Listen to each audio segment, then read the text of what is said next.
Hi, Amy. My CEO joined in 2021, and since then, 3 VPs have quit. The CEO is a narcissist, and her control rains down on my department the most because she started in our industry.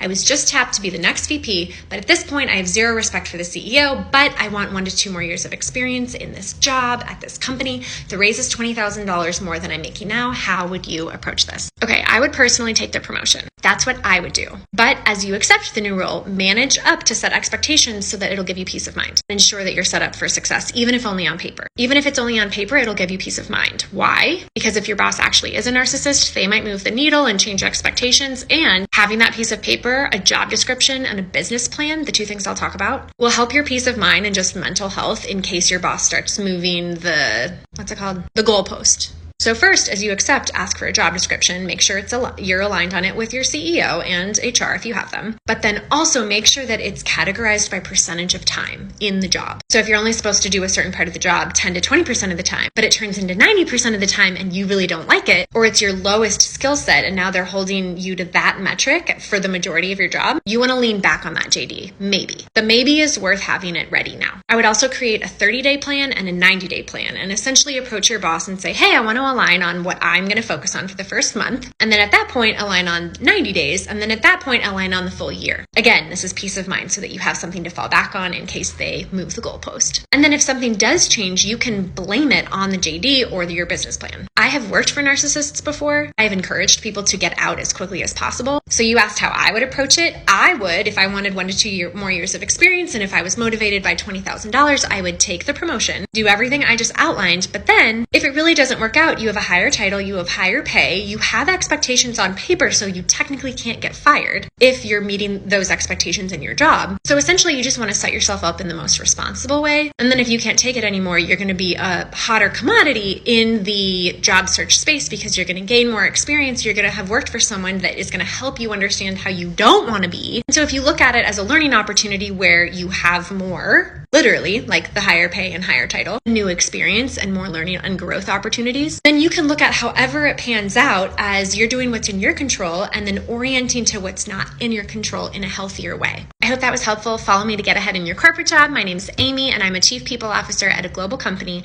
and I help you understand the back end of corporate straight from HR. I hope you stick around.